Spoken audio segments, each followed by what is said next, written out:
예, 안녕하세요. 뭐 다 이름을 알겠지만 김진영이라고 하고 뭐 처음 보는 분들이 많이 계시는 것 같아요.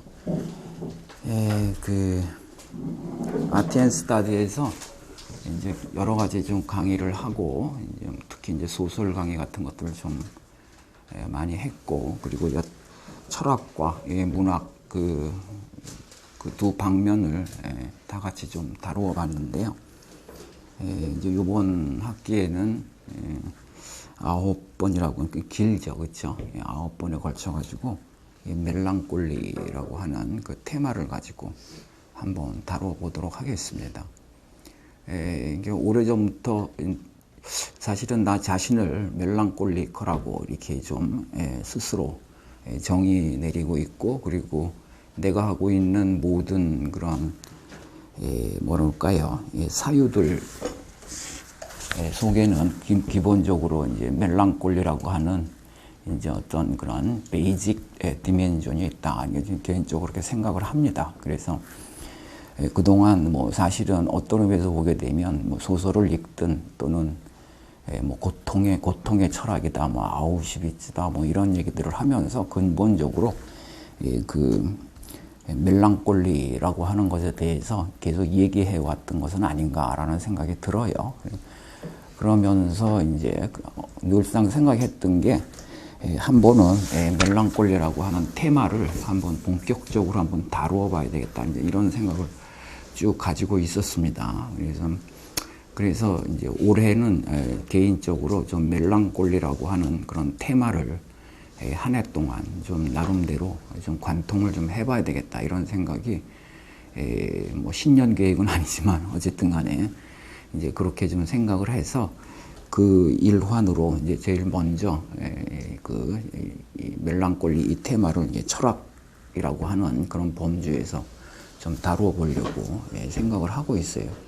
계획은 프로젝트라고 하게 되면 굉장히 좀 일단은 정해놓은 거는 꽤 커요. 그래서 이번 학기에는 멜랑콜리의 담론, 철학적 담론이라고 볼 수 있습니다. 물론 담론은 철학적만이 아니지만 철학적이든 또는 사회학적이든 이러한 그런 여러 측면에서 멜랑콜리를 어떻게 다루어 왔는가, 일종의 해석사예요. 그래서 인터프레테이션이죠. 그래서 그것들을 나름대로 좀 큰 범주에서 좀 하나씩 좀 훑어가 보려고 하는 게 이번 학기에 이제 목적이고, 이게 끝나면 뭐 이어서 또는 준비가 조금 필요하면 조금 쉬었다가 이제 이 멜랑콜리하고 그다음에 회화, 그 이미지 영역을 좀 다뤄보려고 합니다. 왜 회화 영역을 일부러 이렇게 떼어놓는가라고 하는 것은 어떤 의미에서 보게 되면 이제 그 서양 회화사에서 이 멜랑콜리가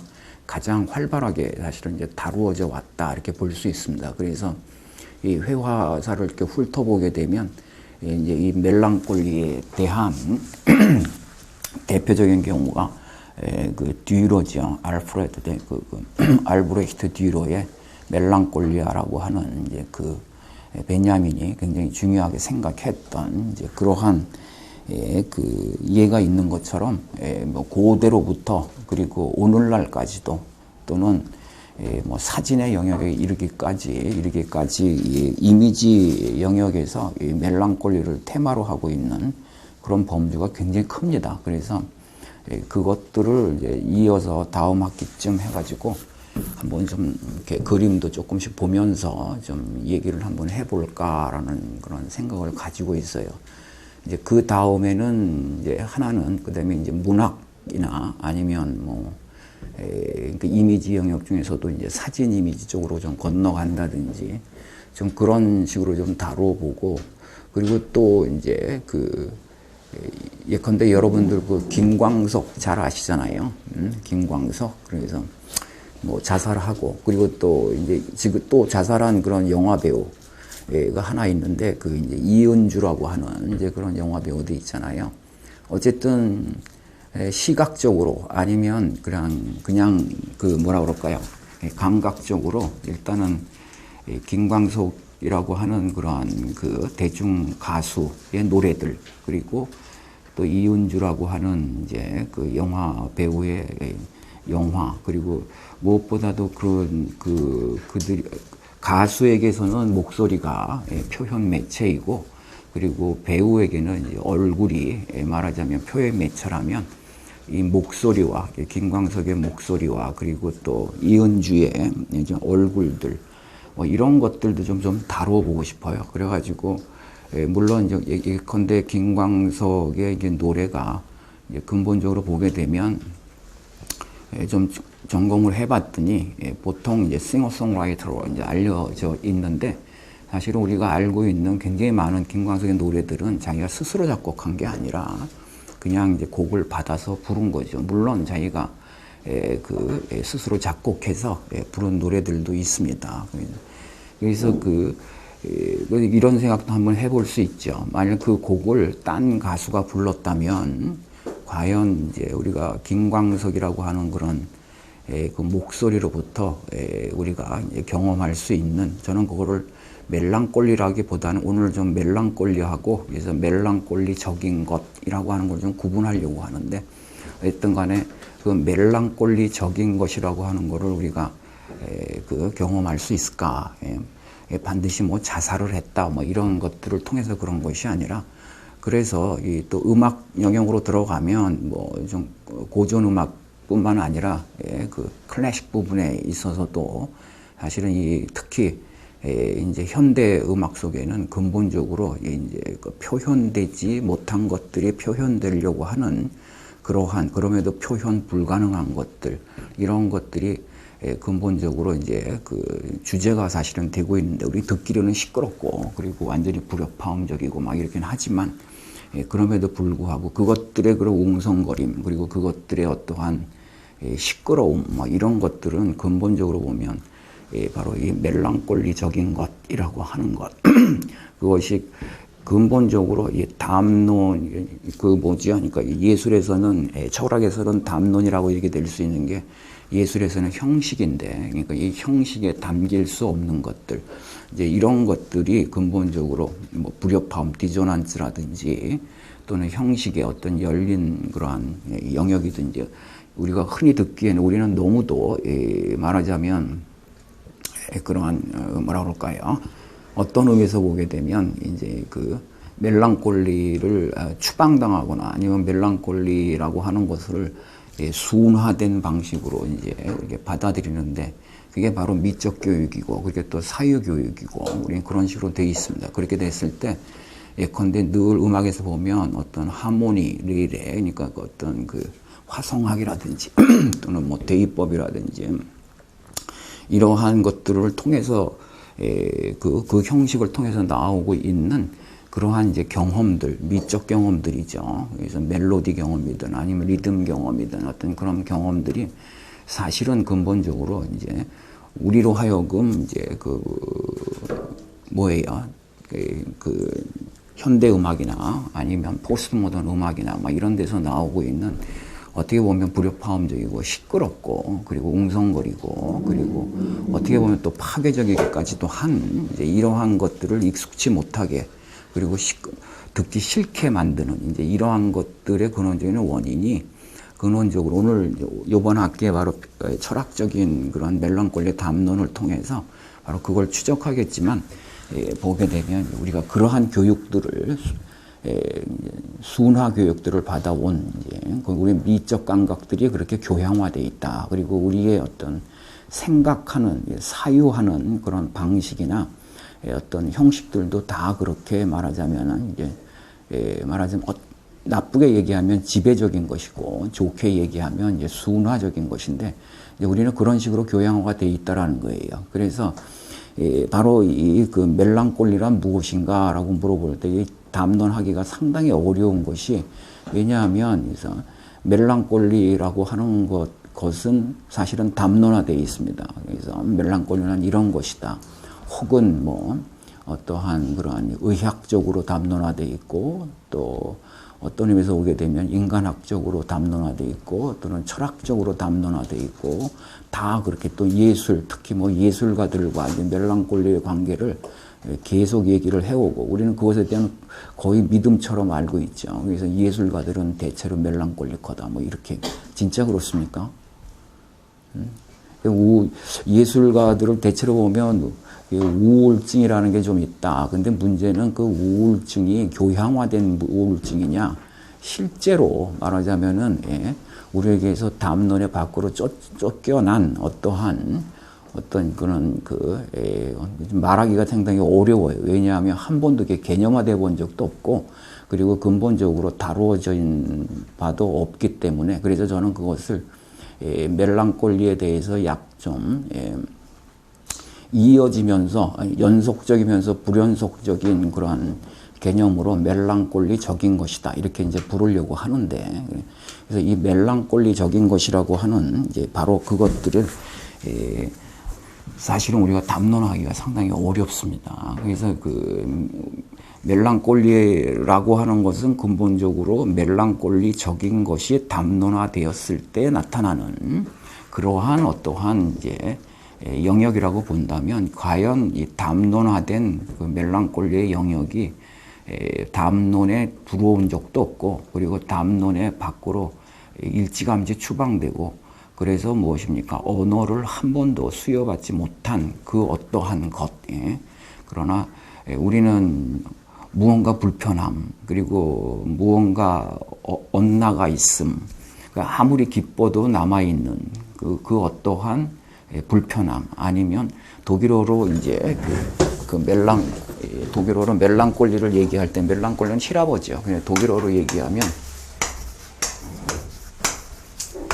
이런 말을 써요. 슈베어 무트다. 그래서 그대로 얘기하면 슈베어라는 게 뭐냐면 무겁다라는 말이에요. 무트라는 말은 어떤 정조를 얘기합니다. 그래서 얘기하면 무거운 마음이다. 여러분들 한번 가만히 생각해 보시면 여러분들이 한 번이라도 이 무거운 마음이라고 하는 것은 어떻게 완전히 해방된 적이 있습니까? 예? 무거운 마음이라고 하는 이것, 뭔가 나를 끌어내리는, 뭔가 이렇게 추처럼 늘상 나를 끌어내리고 있는 것, 또는 여러분들이 일치되지 않는 거, 불일치다, 부조하다, 압수하다, 이렇게 앱수하다 얘기할 수도 있는 게 있죠. 부조리하다. 나는 지금 분명히 기쁜데 그럼에도 불구하고 뭔가 그것과 부조화되고 있는 무언가가 그래도 남아있다. 바로 그러한 것들. 우리가 그 어떤 무게 아니면 그 어떤 무거운 마음, 이것으로부터 완전히 이제 벗어나는 그런 체험을 할 수 있는가. 바로 그런 경우를 주의상스다 이렇게 부르기도 하고, 또는 이제 황홀경이다 막 이렇게 부르고 있는. 물론 황홀경 같은 거 체험해 보신 분도 있겠죠. 근데 저 같은 경우는 기쁨과 즐거움은 상당히 사랑하고 또 경험했지만, 그러나 황홀경이라고 하는 것을 과연 경험해 본 적이 있나 생각해 보면 그렇지 못한 것 같아요. 왜 그럴까? 이 무거운 마음이라고 하는 게 늘 있다. 그게 아무리 화창한 날에도 예를 들면 뭔가 구름이 끼어 있는 것처럼 한 조각이든 두 조각이든, 그리고 아무리 가볍고 얇다고 하더라도 이 무거운 마음이라는 것은 사라지지를 않는다. 이게 뭐냐라고 하는 걸 우리는 물어볼 수 있습니다. 그래서 저는 바로 그러한 것들, 그러나 우리는 뭐라고 말을 붙일 수가 없어요.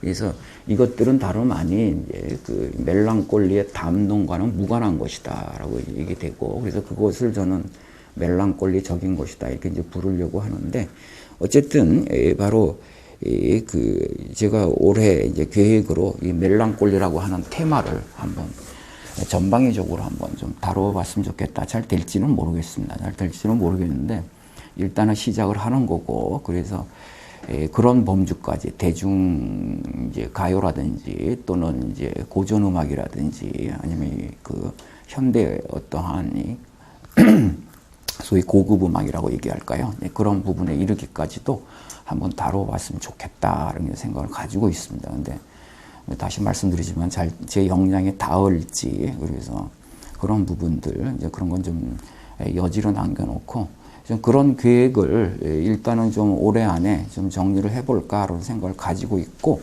이제 그러다 우선 그러한 일환으로 일단 다루고자 하는 바로 그것이 제가 우울의 철학 혹은 이제 철학의 우울이다라고 하는 제목으로 좀 말하자면 패러디가 들어가 있다는 거 좀 아실 거예요, 그렇죠? 그래서 그 멜랑콜리, 그러니까 우울이라는 말하고 사실은 그 멜랑콜리라는 그런 말하고는 사실 어울리는 게 아니라 구분이 돼야 되는데, 우리가 그래서 전문 용어로 쓰는 것이 제일 좋죠. 그래서 멜랑콜리는 소위 우울하면 무슨 그런 히포콘드리라고 하는 그런 말이 따로 있습니다. 의학적 용어가. 그래서 그것하고도 완전히 구분되는 어떠한 것인데, 어쨌든 이번 학기에는 이 철학적 담론 아니면 담론에 대해서, 멜랑콜리의 담론에 대해서 한번 다루어 보는 이제 그런 시간을 가져보려고 합니다.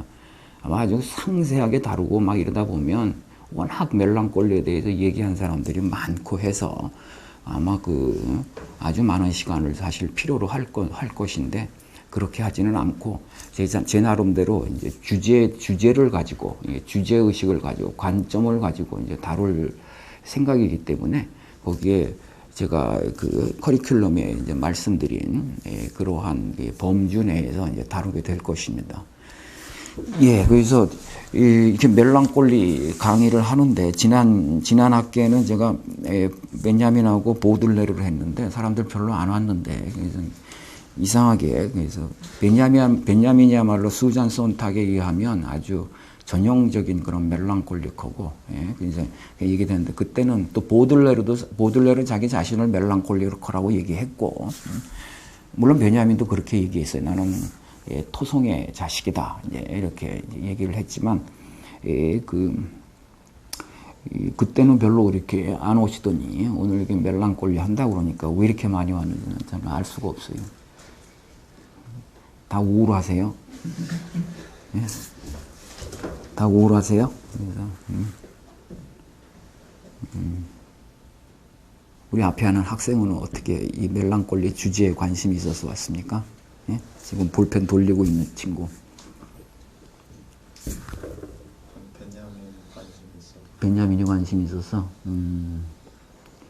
예, 그렇죠. 그래서 베냐민의 그런 철학은 가장 핵심적인 그런 부분 중에 하나가 바로 이 멜랑콜리라고 하는 거죠. 그래서 그 부분은 마지막에 멜랑콜리 베냐민을 다룰 수 있는 한 두 번쯤으로 얘기를 할 수 있고, 그리고 제가 사실 요번 학기에 이제 이 멜랑콜리 철학적 담론을 하면서 궁극적으로 보면 좀 정치 철학적인 측면에서 좀 다루려고 하는, 지금까지 멜랑콜리는 의학적으로, 인간학적으로, 철학적으로, 미학적으로 많이 다루어졌지만, 근본적으로 정치 철학적으로, 정치적인 그러한 그 문제의식으로 멜랑콜리가 다루어진 적은 이제 거의 없다라는 측면에서 저는 좀 그런 부분을 좀 강조하면서 사실 다루려고 합니다. 그래서 그 단초가 이제 어디에 있느냐, 멜랑콜리를 정치 철학적으로 수용하려고 했었던 그 사람이 누구냐, 그게 바로 발터 베냐민이에요. 그래서 발터 베냐민입니다. 그래서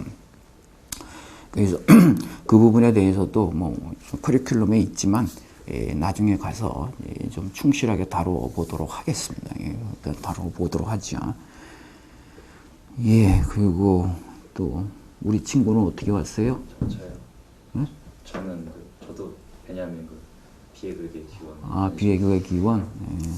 우리 비애극의 기원에 대해서 관심 있으면 내가 철학 아카데미에서 지금 하고 있는 토요일 아침에 11시부터 하는 강의보다 또 독해 하는 건데, 다행히 베냐민의 작품들이 아주 꼼꼼하게 수고하신 분들에 의해서 이제 그 번역본으로 좀 나와 있고, 이제 그래가지고 그것들을 가능한 다 읽어보겠다라고 해가지고 벌써 한 1년 반 됐나? 그래서 했어요. 몇 개의 책, 예컨대 일방통행로라든지 뭐 이런 것들을 좀 읽어나가는데, 좀 미루고 있다가 이제 요번 학기에 사실은 이제 제가 독일 비애극, 애도극, 뭐 번역하기 나름이지만 트라우어 슈필이라고, 영어로는 모닝 플레이다. 그래서 트래지디하고 구분이 확실하게 되고 있는 어떤 부분인데, 그래서 그 에도국, 그러니까 독일 에도국의 원천 혹은 기원이라고 하는 그 텍스트가 있죠.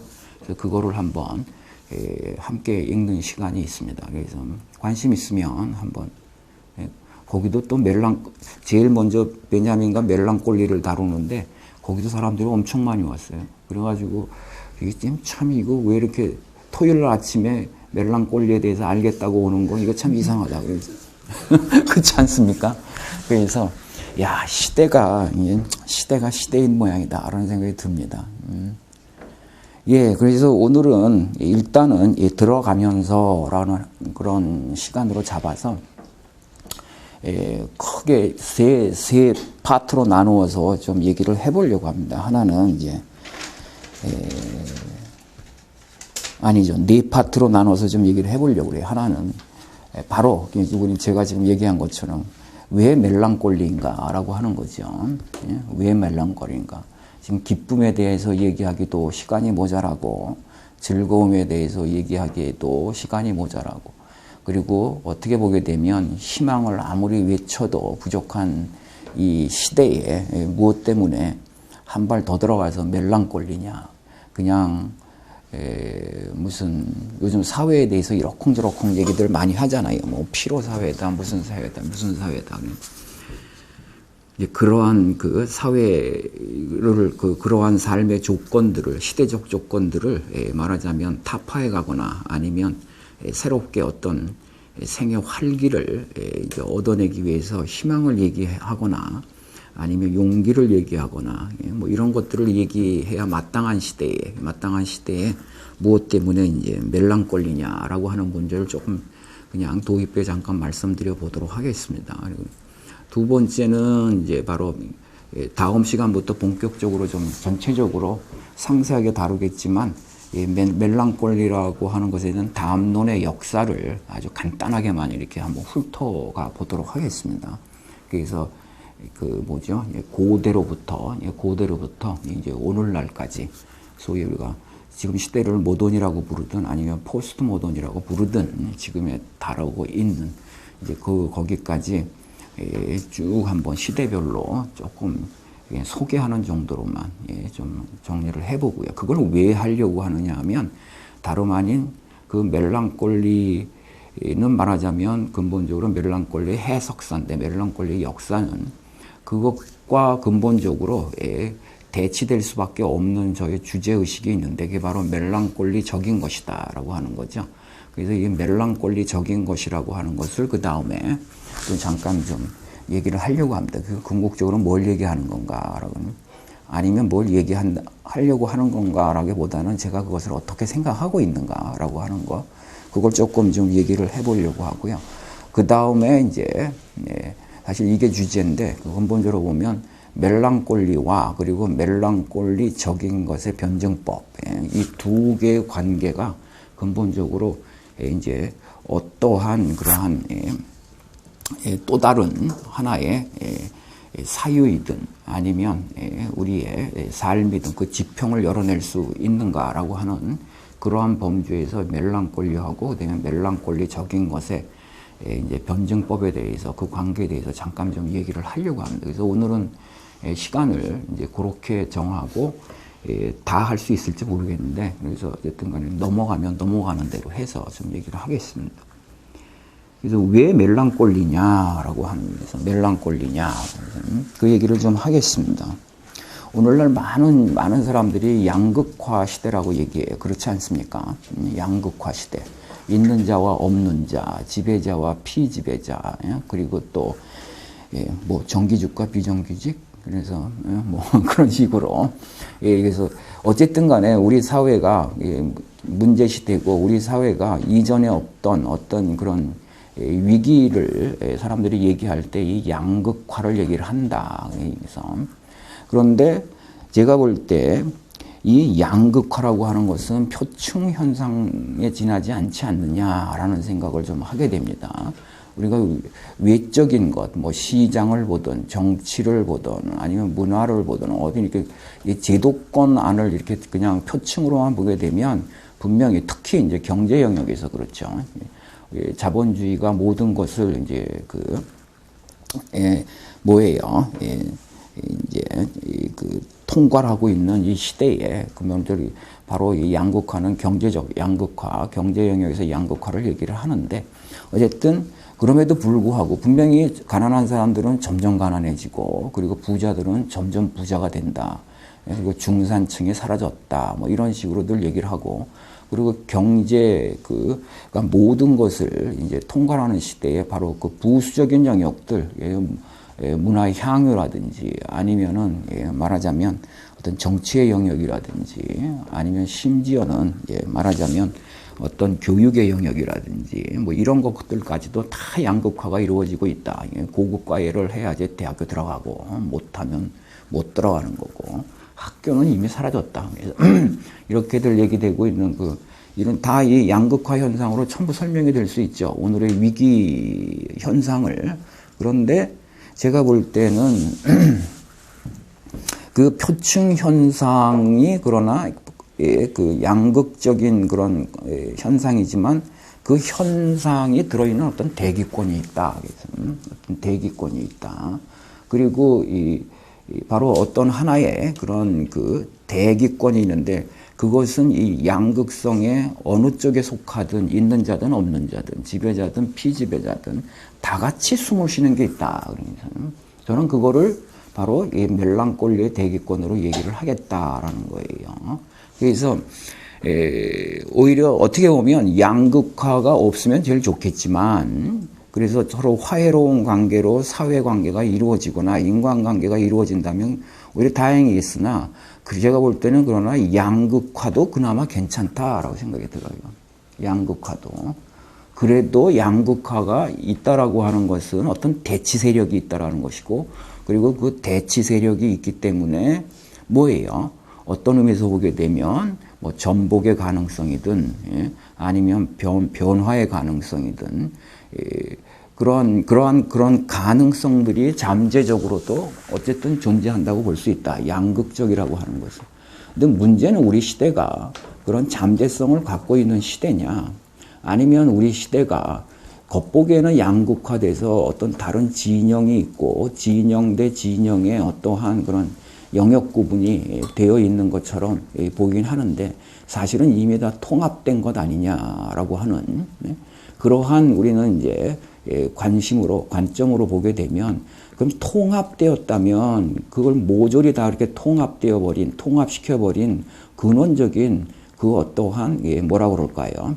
대기권이 무엇이냐라고 그렇게 물어볼 수 있어요. 저는 그걸 멜랑콜리라고 부르겠다. 제가 볼 때는 있는 자도 다 뭐예요? 사실은 꿈을 잃어버렸고 그리고 있는 자도 다들 무엇입니까? 사실은 좌절하고 있고 그리고 있는 자들도 더 이상 뭐예요? 그 어떤 더 좋은 것에 대한 미래라고 부르든 뭐라고 부르든 더 좋은 것에 대한 희망 같은 것들을 갖고 있지 않다. 그래요. 없는 자들은 어떠냐. 그래서 없는 자들도 마찬가지다. 제가 볼 때. 그리고 우리 현실은 그래서 양극화로 이렇게 얘기하게 되면 마치 없는 자들만이 문제이고 있는 자들은 없는 자들에게 결핍되어 있는 것들을 가지고 있기 때문에 없는 자들보다 더 나을 것이다 라고 생각하기 쉬운데 제가 볼 땐 그렇지 않습니다. 그렇지 않아요. 그래서 저는 만일 제 그 전제를 먼저 세워서 그걸 따라간다면 이 표층적인 어떤 양극성이라고 하는 것을 전부 무효화시키고 그리고 그것들을 전부 말하자면 통합시키고 있는 그 어떠한 무엇인가가 어떤 힘이든 세력이든 있다면 그걸 뭐라고 부를 것이냐라고 부를 때 저는 그걸 멜랑콜리라고 부르겠다라고 하는 거예요. 그래서 그런 의미에서 이 시대는 멜랑콜리의 시대다. 양극화 시대가 아니다. 멜랑콜리의 시대다. 사실은 이제 뒷부분에 가서 이제 세월호 얘기를 좀 하려고 하는데 그게 바로 제가 볼 때는 이 세월호 사건이라고 하는 것이 우리 시대가 얼마 정도까지 그리고 생각지도 못할 정도로 아주 심층적으로 이 멜랑콜리의 대기권에 전부 들어가 버렸나라고 하는 것을 좀 말씀드리고 싶어요. 나중에. 그래서 어쨌든 간에요. 자, 그래서 이렇게 됩니다. 그리고 오늘 시대 현상을 보게 되면 이제 이렇습니다. 여러분들 여기 젊은 친구들도 많고 그런데, 그리고 젊은 친구들만이 그렇겠습니까? 그래서 모든 어떠한 이 한국의 현 시대를 살아가고 있는 모든 사람들은 뭐예요? 다 노력해요. 그렇지 않습니까? 뭔가 잘 되고 싶어요. 그렇지 않습니까? 예? 그것이 무엇이든 간에 열심히 노력해서 뭔가 잘 되고 싶다. 좀 잘 하고 싶다. 잘 만들어 가고 싶다. 뭐 그걸 꼭 그 돈의 문제가 아니라 큰 범주에서 잘 살고 싶다. 이렇게 다 얘기해요. 근데 어떻습니까? 점점 나아집니까? 아니면 점점 안 좋아집니까?